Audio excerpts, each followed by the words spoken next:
Fala comigo! Beleza, pessoal? Como é que vocês estão? Espero que esteja tudo bem com vocês. E vamos que vamos, tá? Vamos falar agora sobre rompimento, turma, beleza? Um assunto bem importante, tá? De extrema relevância. Todos os assuntos aqui têm sua relevância, né? Tem seu detalhe, tem seu peso, mas rompimento, você tem que entender rompimento, tá? Tem que entender de uma forma clara para não ter erro, porque o rompimento ali que vai lhe dar uma informação de forma segura, beleza? Então vamos estudar rompimento, fechou? Vem comigo, bora lá. Analisando aqui os tempos maiores, né? Para facilitar e simplificar a leitura. Beleza, vamos lá. O que é um rompimento, pessoal? Você sabe que o Kendo, né, pela estrutura do Kendo, você sabe que no caso aqui o Kendo vendedor, ele abriu aqui, veio aqui em cima, né, e voltou, ou desceu até aqui embaixo e voltou fechando aqui. Ou seja, se o Kendo 2 abre aqui e fecha aqui, ele fecha abaixo da mínima do candle anterior. Ou seja, se esse candle fechou abaixo da mínima do candle anterior, significa que ele está rompendo, tá? E o rompimento para mim é romper até o pavio, tá? Não só o corpo, tem que romper o pavio também, fechar abaixo. Então, quando o 2 fecha abaixo da mínima do 1, aqui acontece um rompimento. Beleza? O rompimento por si só, ele não é válido para fazer a gente tomar uma decisão, tá? Nós não operamos rompimentos. Por quê? 80% dos rompimentos são falhos, beleza? Então, como é que a gente usa o rompimento? Normalmente, nós vamos operar rompimento quando for testado e respeitado, tá? Que no caso vai configurar um padrão, né? Que no caso eu chamo de confirmação de rompimento, porque vai ser uma região que foi rompida, vai ser testada e respeitada, tá? Se você não sabe o que é teste, vai ter uma aula específica só falando sobre isso, beleza? Mas vamos lá. Então, nós não operamos rompimentos, tá?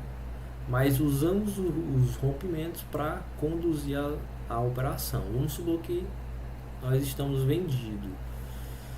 E, por exemplo, vamos supor que a gente vendeu no 2 por algum motivo. E aí, como o 2 fechou rompendo a mínima do que no anterior, ele está dizendo que o próximo vai continuar descendo. Então, se a gente sabe que o próximo tem a probabilidade de continuar descendo pelo rompimento, a gente pode continuar na venda, não é isso? Porque por conta do rompimento. Então a gente pode usar o rompimento para conduzir a operação, beleza? Fechou. Vamos lá. Então, se o 2 fechou rompendo a mínima do 1, significa que o 3 vai continuar descendo. O 3 faz o que? O 3 fecha abaixo do 2, da mínima do 2. Tá? Então, se o 3 fechou abaixo da mínima do 2, ele rompeu o candle anterior. Então significa que o 4 tem probabilidade de continuar descendo. E o 4 faz o que? 4 desce. Beleza. O que o 4 faz? O 4 ele não rompe a mínima do 3. Deixa eu apagar aqui.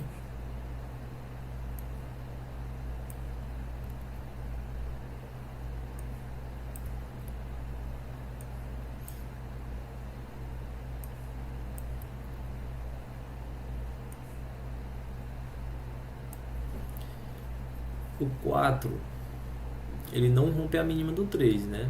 Então qual é a informação que a gente tem? Opa, se o 4 não rompeu a mínima do 3, a mínima do 3 virou um suporte. Por quê? Porque ela foi rompida e no momento que o 4 ele rompe, ele tem por obrigação fechar rompendo. Por que ela foi rompida? Ó, lembrando que pela estrutura do Kendo 4 ele abriu aqui, veio aqui em cima, voltou descendo, né? Ou seja, respeitando esse rompimento que foi testado, ó. 3 rompe a mínima do 2, o 4 abre aqui, sobe, né?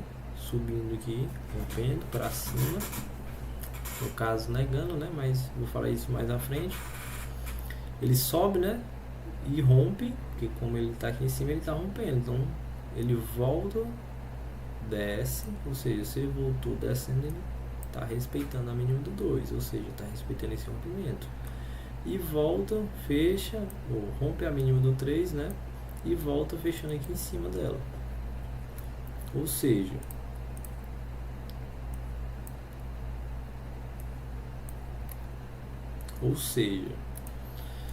o 4 ele está respeitando a mínima do 2, que foi o último rompimento, né? A gente tem que olhar para o primeiro movimento à esquerda, ele está respeitando o último rompimento, só que está negando a mínima do 3, ou seja, a mínima do 3 é um suporte que foi respeitado, né? Rompido e negado. E a mínima do 2, que é o último rompimento que foi respeitado, é uma resistência. Beleza? Então aqui está um ponto importante. Por quê? Porque se o preço ele romper aqui para cima da mínima do 2, ele vai estar negando esse rompimento, está dizendo que o mercado vai ter condição de subir. E se ele romper fechando abaixo dessa mínima do 3, ele vai estar devolvendo a mínima negada, dizendo que o preço vai continuar descendo. Então, para o lado, aqui nesse caso é um lado de decisão. Então, o lado que ele definir,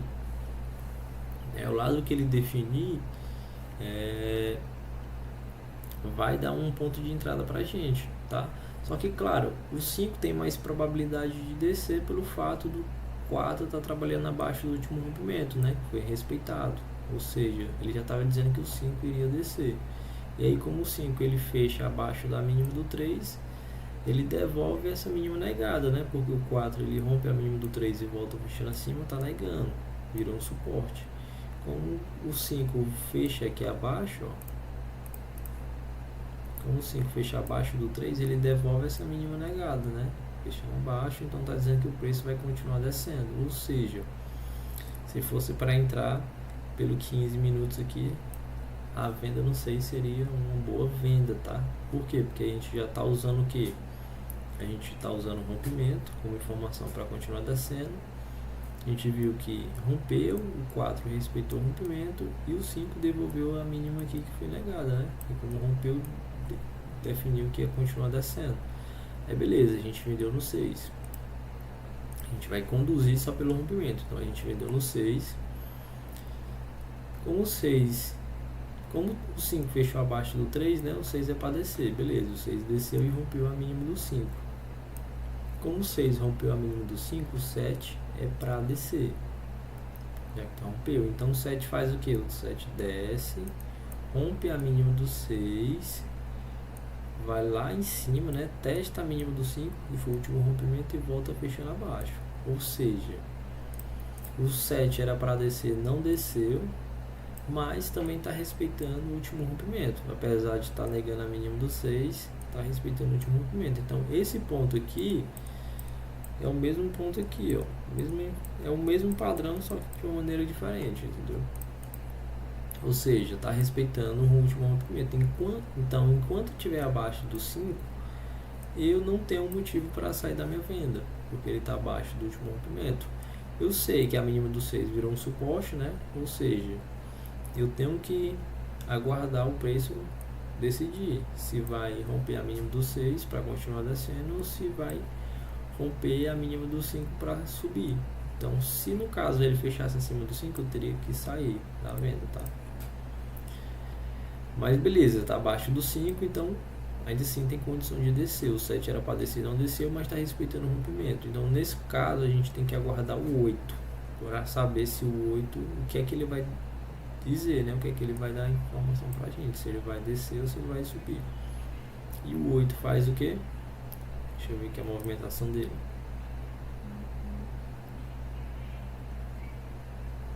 O 8.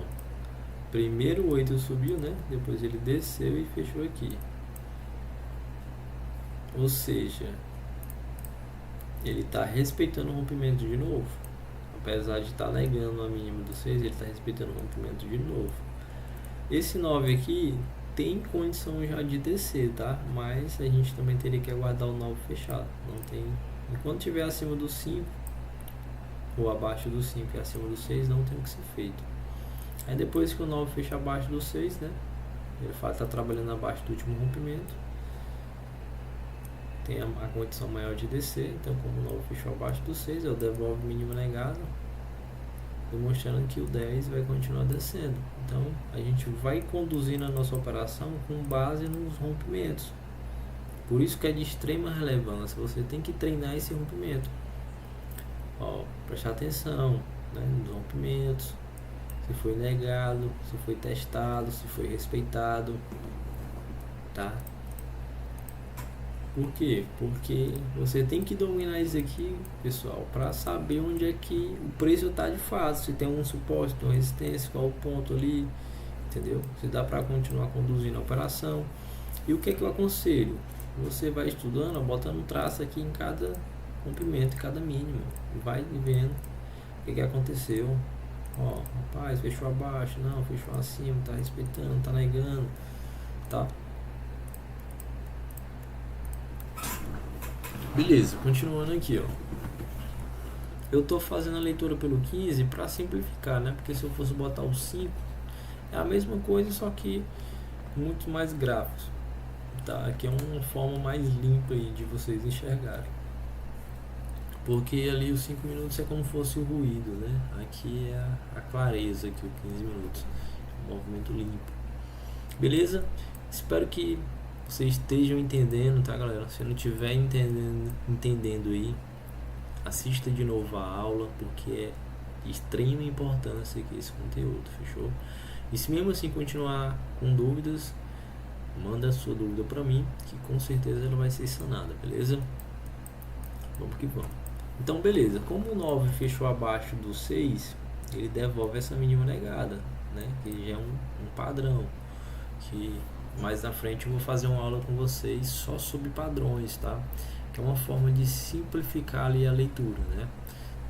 Trazer ali a tomada de decisão de uma forma mais objetiva e uma forma mais clara e prática, beleza? Também de extrema relevância. Mas continuando aqui, como o 9 devolveu o mínimo negado, está dizendo que o 10 vai descer. 10 rompe a mínima do 9, né? Então está dizendo que o 11 é para continuar descendo. O que é que o 11 faz? O 11 ele rompe a mínima do 10 e volta fechando acima. Ou seja, ele está abaixo do último rompimento, só que não foi testado. O último rompimento ele subiu, mas não testou. Ou seja, não está dizendo se está respeitando, porque ele não testou. A gente só tem informação quando ele testa, tá? Através do teste que dá informação pra gente. Claro que a gente tem informação concreta quando o candle fecha, né? Só que é através do teste que a gente tem ali a informação. Porque se ele testar ali e romper, né? Ou ele vai negar ou ele vai respeitar, um dos dois. Como o 11 não testou, ele não está dando informação se está respeitando, só está dizendo que está negando a mínima do 10. Né? Eu falei para vocês sobre a estrutura do candle, que até a questão do corpo do candle demonstra informação. Se vocês perceberem que apesar do 11 estar negando o mínimo do 10, o corpinho do 11 está abaixo do corpinho do 10. Ou seja, está demonstrando uma informação mínima de continuidade de baixa. Então ele dá um sinal de que o 12 ainda pode continuar descendo, entendeu? A gente não pode tomar nenhuma decisão de vender no 12 porque ele está negando uma mínima, então a gente estaria vendendo acima de um suporte. Decisão muito equivocada fazer uma coisa dessa, tá? Só que pelo fato de estar dando informação mínima, se caso você tivesse na venda, ainda assim valeria segurar no 12 aí para saber se ele ia continuar descendo, né? Até porque estava trabalhando abaixo do último rompimento. E tecnicamente não teria motivos para continuar, para não sair, para não continuar na venda, né? Para você sair, não teria motivos de forma técnica, beleza? Beleza, vamos lá. Então, como o 12 ele fecha abaixo do 10, que foi uma região que foi negada pelo 11, né? como 12 fechou abaixo, ele está dizendo o mesmo padrão, ó, devolvendo mínima negada. Então 13 é para continuar descendo. Então 13 é para continuar descendo. Aí aqui é onde é que vem a obrigação do candle. Eu vou fazer uma aula específica só dessa informação, mas à primeira vista aqui, o que é que vocês têm que entender? Que a questão da obrigação do candle é o seguinte: se o candle era para fazer determinado movimento, se ele não faz, o próximo faz um movimento contrário, tá? Essa é a regra. Então, se o 13 era para descer e ele não desce, o 14 sobe. Então, se você sabe que o 14 vai subir, se você está na venda, já é motivo de sair na venda aqui no 14, quando o 13 fecha, né? Tá? Isso aqui já é uma leitura já mais avançada, mas se você domina ali a obrigação do quinto, tá? E domina a questão dos rompimentos, da continuidade, você toma essa decisão aí de uma forma muito clara. Beleza? Então, aqui, cara, onde é que vai dar uma oportunidade? Perigosa, né? Mas daria para fazer aqui no 18. Beleza? Por que perigosa? Porque ainda não foi testado a mínima do 9, ó. Quem testa é o 18, ou seja, ele testa e respeita. Aí como ele respeita, o preço volta de novo para testar a mínima do 10, ó, que foi negada, né? Negada, devolvida e negada de novo. Então, como o preço ele veio testar no 18, ó, o preço desceu, veio aqui, ó, testou, respeitou e voltou para descer de novo. Então, depois que ele testou e respeitou de novo, aí vem para testar de novo, né? E quando ele vem para testar de novo, ele já vai para romper, né? Não quer dizer que ele vai romper, mas psicologicamente ele tem mais probabilidade de romper. Por quê? Porque se aqui tinha uma quantidade X de contratos, vamos supor que aqui tinha 20 mil contratos aqui segurando esse preço, né? E quando o preço veio aqui e testou e voltou, ele deve ter liquidado aqui a metade. Então, quando ele for voltar para subir, já vai ter menos contratos nessa região aí segurando, fazendo essa resistência. Por isso ele tem mais probabilidade de continuar subindo. Beleza? Então, uma aulinhazinha simples, tá, galera? Aqui no caso eu foquei no ponto principal, né, dos rompimentos, tá? Aqui é claro, ó, que vai acontecendo os rompimentos e as negações, ó, trabalhando aqui acima da mínima. Só que aqui eu foquei no que realmente importa, né, no ponto principal. Se você ficar lendo aqui esse movimento aqui dentro, é uma região que não é uma região boa para tomar decisão, tá? Que é as mesmas regiões aqui, ó, só que é de uma maneira diferente. Aqui e aqui no caso 5, né? Beleza? Então, aulinhazinha show de rompimentos, tá? Agora é treinar, ir para prática, usar essa informação aqui e aplicar. Fechou? Tamo junto e até a próxima aula, galera.